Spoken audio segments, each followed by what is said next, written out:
So guys, जैसा कि हमने पिछले एपिसोड में देखा कि डेमोनिक ट्री क्लैन ने निंग चुआन की मदद से शियाओ को मारने की कोशिश की, पर शियाओ अपने साथ कई सारे लीडर को लेकर आया होता है। उन्होंने आसानी से मंकी और बर्ड क्लैन के लीडर को मार दिया। शियाओ ने निंग चुआन को भी मारने की कोशिश की, पर वो बचकर भाग गया था, जिससे शियाओ डिवाइन ट्री पर जाने के लिए निकल चुका था। रास्ते में उसे काफी परेशानियों का सामना करना पड़ा, पर वो heavenly deity tree secret domain में पहुंच गया, जहां उसे एक हेवनली फ्रूट मिल गया था। पर शियाओ पूरे डिवाइन गो ट्री को ही अपने साथ लेकर जाना चाहता था। उसने डिवाइन ट्री को डराकर साथ चलने के लिए मना लिया, पर ट्री को टाइनी फॉर्म में बदलने के लिए क्रिएशन सोइल की जरूरत थी। शियाओ उसे लेने के लिए मिस्टीरियस एशियन लैंड पर पहुंच गया था, पर वहां मौजूद एक लड़की जाग गई थी जो डीमन पिंक गर्ल होती है, पर शियाओ अभी भी उसे पहचान नहीं पा रहा होता। पिंक डीमन गर्ल कहती है कि शरारती लड़के, क्या तुम इतनी जल्दी अपनी सिस्टर को भूल गए? क्या मुझे देखकर तुम्हें किसी की याद नहीं आ रही? शियाओ को पिंक गर्ल की याद आने लगती है और वो कहता है कि तुम तो वही चुड़ैल हो जिसने बेच बदल कर मुझे धोखा दिया था। वो शियाओ पर अटैक करती है, पर शियाओ के पास 3 इमोर्टल एनर्जी स्टैंड होने से वो उस अटैक को आसानी से रोक लेता है। उन तीनों इमोर्टल एनर्जी को देखकर डीमन गर्ल हैरान होती है और सोचती है कि इसके पास फेरी स्पीड की 3 स्टैंड मौजूद है। वास्तव में लड़का काफी अच्छी तरीके से आगे बढ़ा है। मुझे डर है कि फ्यूचर में इसका सामना कुछ अच्छी चीजों से हुआ होगा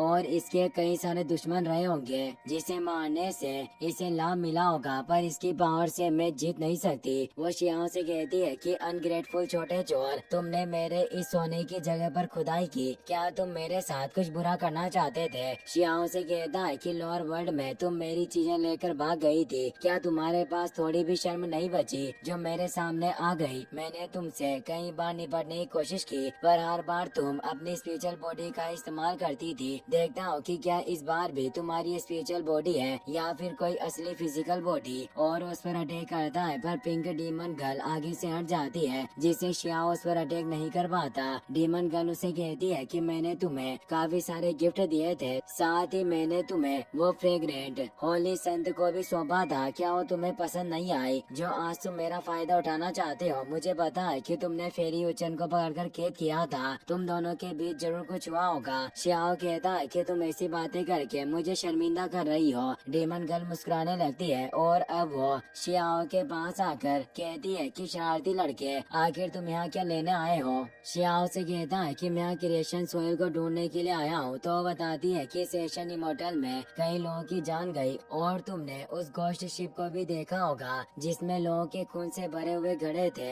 ये कहते हुए वो उसके और करीब आ जाती है और बताती है कि उस क्रिएशन सोइल में काफी स्ट्रॉन्ग एनर्जी मौजूद है, उसे साधारण क्षमता वाला आदमी हासिल नहीं कर सकता। सिर्फ एक पावरफुल कोल्ड्रॉन ही उस सोइल को होल्ड कर सकता है। ऐसा कोल्ड्रॉन जिसमें वॉइड को नष्ट करने की पावर हो और लोगों को अपने अंदर समाने की क्षमता हो। शियाओ से कहता है कि तुम पहेलियों में मेरा वक्त जाया मत करो। अगर तुमने क्रिएशन सोइल को देखा तो मुझे बता दो वो कहाँ है। डीमन गर्ल एक चट्टान पर जाकर बैठ जाती है और राइट की तरफ इशारा करती है, जिससे शियाओ को वहाँ चमक रही मिट्टी नजर आती है जो ही क्रिएशन सोइल होती है। पर डीमन गर्ल अपनी क्षमता के साथ उसे हासिल नहीं कर पाई थी। शियाओ के साथ वो भी वहाँ आ जाती है। शियाओ अपनी एशियन पिल फर्नेस को बाहर निकालता है, जिसके अंदर वो किसी भी चीज को समाने की क्षमता रखता है। वो एशियन पिल फर्नेस एक्टिवेट होते ही उस क्रिएशन सोइल को एजो करने लग जाती है। डीमन गर्ल कहती है कि तुम ऐसा मत सोचो कि मैं यहाँ दफन होकर खुश थी। मैं एक मिस्टीरियस हेवनली स्किल की प्रैक्टिस कर रही थी, जिसे सीखने के लिए फिजिकल बॉडी को थोड़े समय के लिए त्यागना पड़ता है और उस वक्त के दौरान फिजिकल बॉडी नष्ट नहीं होनी चाहिए। इसीलिए मैंने इस जगह की पवित्र मिट्टी में अपनी बॉडी को दफनाया और साथ ही यहाँ इस क्रिएशन सोइल के नीचे एक खास चीज भी मौजूद है जिसे हर कोई हासिल करने की चाहत रखता है। तभी उस क्रिएशन सोइल में से एक आर्मर बाहर निकलता है जो सोने से बना हुआ था और उसमें लाइटनिंग स्प्रेड हो रही होती है, जिसका नाम इमोर्टल गोल्ड आर्मर होता है। वो एक लड़की का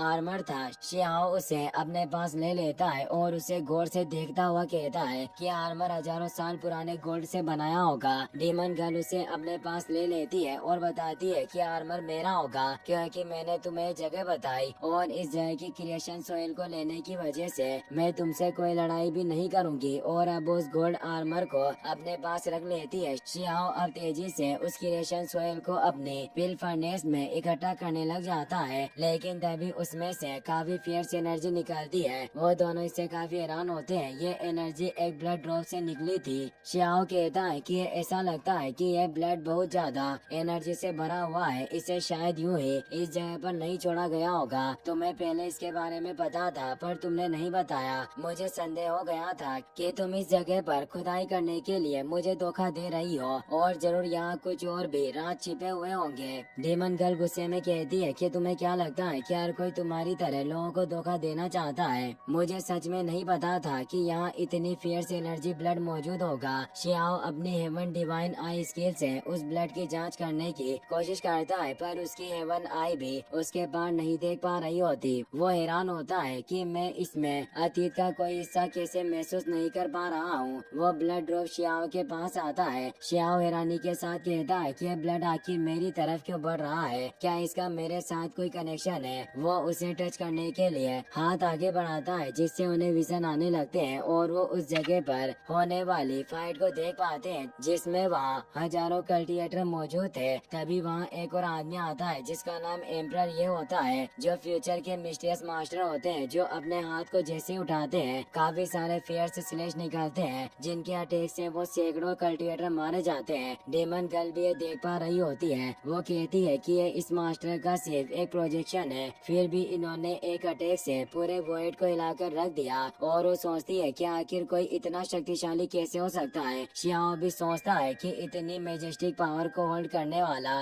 जरूर गॉड के पीक लेवल पर होगा। फिर वहाँ और कई सारे कल्टिवेटर आए और उनके बीच काफी फियर्स फाइट हुई जिसमें एक मोटा आदमी भी मौजूद था जो अपनी स्वॉर्ड से अटैक कर रहा होता है। शियाओ कहता है कि मोटा आदमी तो काओ युशेंग है, यानी ये कोई फ्यूचर की फाइट होगी। और वो मास्टर एक आयरन बॉक्स को बाहर निकालते हैं। शियाओ पहचान जाता है कि ये ट्रिपॉड है। उन पर एक पावरफुल बिस्ट अटैक करता है पर वो अपने एक अटैक से ही उसे नष्ट कर देते हैं और अब वो एक पोर्टल के थ्रू वहाँ से जाने लगते हैं। पर वो शियाओ की तरफ देख रहे होते हैं। वो उसे कहते हैं कि जो दुनिया में नहीं है वो यहाँ का नहीं है। शियाओ को समझ नहीं आता कि आखिर वो मास्टर किस बारे में बात कर रहा था। डीमन गर्ल कहती है कि जो मास्टर यहाँ आया था उसकी पावर मेरे मास्टर से कई गुना बेहतर है, पर मुझे उस मास्टर में शियाओ का सेंस क्यों महसूस हुआ? क्या आगे चलकर शियाओ ही वो मास्टर बनने वाला है, या फिर ऐसा हो सकता है कि वो आदमी जानता था कि शियाओ कई सालों पहले इस जगह पर आएगा, इसीलिए उसने यहाँ वो ब्लड ड्रॉप छोड़ी। अब वो मास्टर वहाँ से चला जाता है। शियाओ सोचता है कि मुझे ऐसा लगता है कि वो खून की बूंद सभी नकारात्मक भावनाओं को रिफ्लेक्ट कर रही है जिससे ही वो विजन दिखाई दिए। वो लोग जो भी थे, पर शायद फ्यूचर में जल्द ही एक बड़ी आपदा आने वाली है जिसमें पूरा आकाश और धरती बह जाएगी और वो आपदा काफी भयानक होगी। और जो ये ब्लड ड्रॉप यहाँ मौजूद है शायद वो आगे चलकर काफी इम्पोर्टेंट हो सकती है, इसीलिए वो उसे अपने पास रख लेता है। डेमन गर्ल शियाओ से पूछती है कि अभी जो हमें मास्टर दिखाई दिया